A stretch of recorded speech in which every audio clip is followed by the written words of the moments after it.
Hi guys, I am doctor Neelu Mishra. आज मैं आपके लिए जो टॉपिक लेके आई हूँ वो है structure of a prokaryotic cell. Dear students, इससे पहले हम लोगों ने स्टडी किया what is the cell, what is the eukaryotic cell, what is the difference between prokaryotic and eukaryotic cell and what is the detail structure of a eukaryotic cell. उसमें हमने study किया structure of a animal cell and structure of a plant cell. Then आज हम study करेंगे structure of a prokaryotic cell. अगर आपके exam में question आता है please describe the structure of a prokaryotic cell, then आप क्या करेंगे? Let's start. डियर स्टूडेंट्स, किसी भी बायो में जो भी डायग्राम है, जो भी पूछा जाता है कि कोई भी स्ट्रक्चर डिस्क्राइब करिए, फर्स्ट ऑफ ऑल आपको उस चीज़ का डायग्राम बनाना आना चाहिए। अगर आपको डायग्राम आता है और उसकी सारी लेबलिंग आती है, देन आपको कुछ भी रटने की जरूरत नहीं, आप सब कुछ डायग्राम से एक्सप्लेन कर सकते हैं। जैसा कि आप देख रहे हैं, मैंने सिर्फ डायग्राम बनाया हुआ है और इसमें मैंने सारी लेबलिंग की हुई है, बट मैंने कोई भी थ्योरी नहीं लिखी है, यानी कि एवरीथिंग हम डायग्राम से लिखेंगे। इससे क्या है, आपको कुछ भी अलग से रटने की जरूरत नहीं पड़ेगी। तो जैसे ही आपके एग्जाम में क्वेश्चन आए structure of a prokaryotic cell, तो आप क्या करेंगे? स्ट्रक्चर, एक बैक्टीरियम का स्ट्रक्चर ड्रॉ करेंगे, बिकॉज बैक्टीरिया जो होते हैं वो प्रोकैरियोट्स होते हैं और हम उसी के स्ट्रक्चर से पूरा स्ट्रक्चर डिस्क्राइब करेंगे। तो और ये जो क्वेश्चन है हमारा, ये 9 से 12 के सभी बच्चों के लिए इंपॉर्टेंट है, क्योंकि 9 से 12 में सभी में सेल चैप्टर होता है और सब में क्वेश्चन आते हैं। तो बैक्टीरियम स्ट्रक्चर 9th में भी आता है, 10th में भी, 11, 12 सभी के लिए इंपॉर्टेंट है। तो चलिए शुरू करते हैं। देन प्रोकैरियोटिक सेल स्ट्रक्चर अगर आ रहा है, आप लिख रहे हैं बैक्टीरियम का स्ट्रक्चर डिस्क्राइब कर रहे हैं, तो जैसा कि आपको नाम से ही क्लियर है, प्रो मीन्स होता है प्रिमिटिव एंड कैरियन मीन्स होता है न्यूक्लियस, यानी कि जो भी प्रोकैरियोटिक सेल होगी उसमें क्या जो न्यूक्लियस होगा वो कैसा होगा? प्रिमिटिव होगा। तो फर्स्ट ऑफ ऑल आप क्या करेंगे? एक बैक्टीरिया का स्ट्रक्चर ड्रॉ करेंगे। इसमें जो सबसे बैक्टीरिया की जो सबसे बाहर वाली लेयर होती है उसको हम बोलते हैं सेल वॉल। हम कोई भी डायग्राम जो भी बायो में बनाते हैं उसको लेबल स्टेप बाय स्टेप करते हैं, यानी बाहर से अंदर की तरफ चलते हैं और सारी चीज़ें की बात एक लेबल करते हैं। इससे क्या होता है, कोई भी चीज़ छूटती नहीं है और सारा हमारा एक्सप्लेनेशन क्लियर होता है। तो फर्स्ट ऑफ ऑल जो इसमें सबसे बाहर की लेयर होती है उसको हम बोलते हैं सेल वॉल। जैसा कि मैंने आपको पहले ही बताया था कि जो प्रोकैरियोट्स होते हैं उसकी सेल वॉल क्या होती है? पेप्टिडोग्लाइकन की बनी होती है या म्यूरिन की बनी होती है। तो आप चाहें तो इसी सेल वॉल के बगल में ब्रैकेट में लिख सकते हैं म्यूरिन। देन दूसरा क्या है, जो एनिमल जो यूकैरियोट्स यानी प्लांट सेल होते हैं उसकी जो सेल वॉल होती है वो सेलुलोज की बनी होती है।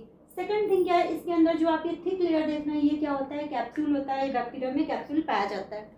नेक्स्ट उसके बाद फिर हम स्टेप बाय स्टेप चलेंगे। तो जो सबसे अंदर ये यहाँ पे जो इनर लेयर होती है वो क्या होती है? अंदर की तरफ थोड़ी सी इन्वर्टेड आती है, मुड़ जाती है, और इसको हम बोलते हैं मीसोसोम।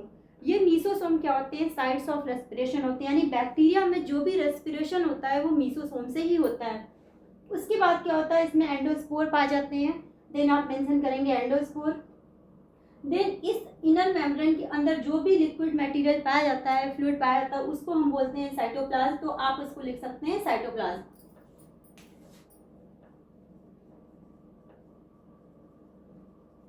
आफ्टर दैट बैक्टीरिया में स्टार्टिंग में ही फ्लैजला होते हैं, तो आप लिखेंगे कि फ्लैजला पाए जाते हैं। पूरी बॉडी में इस तरह से स्ट्रक्चर्स पाए जाते हैं जिनको हम बोलते हैं पिलाई, यानी कि आप इनको मेंशन करेंगे। इन स्ट्रक्चर्स को आप क्या बोलेंगे? दीज आर पिलाई। ये मैंने ऑलरेडी मेंशन किया हुआ है।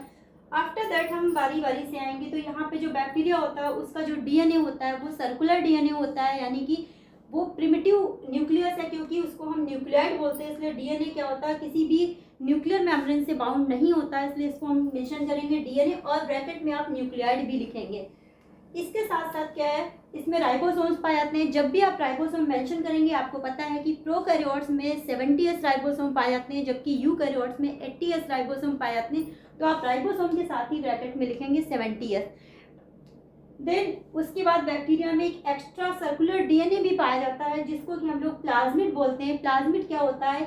Extra circular piece of DNA होता है। ये इंडिपेंडेंटली रेप्लिकेबल होता है, यानी कि प्लाज्मिड अपने आप रेप्लिकेट करता है और इसकी नंबर ऑफ कॉपीज बनाई जाती हैं। अभी आज के डेज में जो भी ड्रग्स या जो भी हमारे मेडिसिन्स बनते हैं या बायो प्रोडक्ट्स बनते हैं बायोटेक्नोलॉजी के थ्रू, उसमें जो भी हम मल्टीप्लिकेशन डीएनए का करते हैं वो प्लाज्मिड को एज ए वेक्टर यूज़ करते हैं। ये बहुत ही एडवांस थोड़ा आगे का है, तो मैं आपको जस्ट शॉर्ट में बता दे रही हूँ। तो प्लाज्मिड क्योंकि सेल्फ रेप्लिकेबल होता है, इसीलिए इसका यूज़ आज बायोटेक्नोलॉजी में बहुत ही लार्ज स्केल में होता है। देन उसके बाद क्या होता है, इसमें जो बैक्टीरिया होता है उसमें कुछ ग्लाइकोजन मॉलिक्यूल और कुछ ऑयल ड्रॉपलेट्स भी पाई जाती हैं। आप ये देख सकते हैं, और glycogen molecule and oil droplets.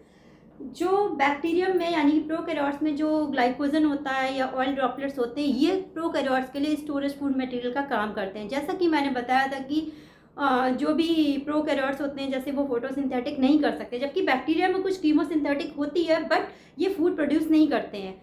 तो उसके अपने सर्वाइवल के लिए जो फूड चाहिए वो उसमें क्या होता है, ग्लाइकोजन और ऑयल ड्रॉपलेट्स के रूप में ही उसमें सेव होता है, स्टोरेज होता है। तो ये था typical structure of a bacterium. और आप अगर हर एक लेबलिंग के साइड में ही वहाँ पे उसका फंक्शन लिख देते हैं, जैसे कि कैप्सूल है, कैप्सूल क्या करता है, म्यूसिलियस स्लाइम को सिक्रीट करता है।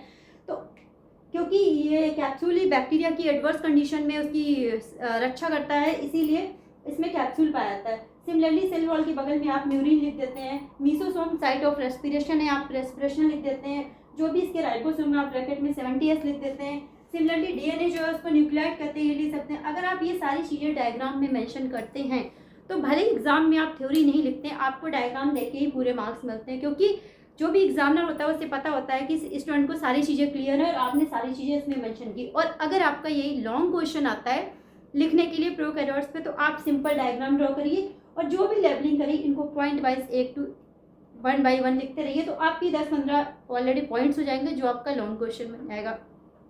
तो ये था किसी भी डायग्राम को एक्सप्लेन करने का या कैसे हम किसी शॉर्ट क्वेश्चन को लॉन्ग बना सकते हैं, ये इसका तरीका था। आप डायग्राम सीखिए और हर एक पॉइंट्स को पॉइंट वाइज लिखते जाइए।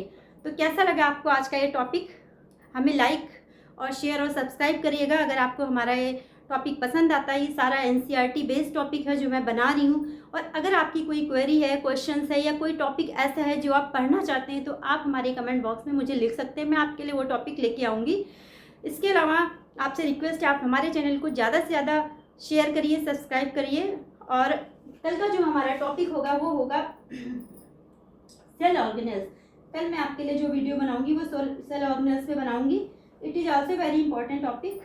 तो कल आप सेल ऑर्गेनेल्स का वीडियो मैं आपके लिए शेयर करूंगी। इसके अलावा अगर आपकी कोई क्वेरी और भी है तो आप मुझे neelumishra999@gmail.com पे मेल भी कर सकते हैं, मैं आपकी क्वेरी का रिस्पॉन्स दूंगी। Thank you students, thank you everyone.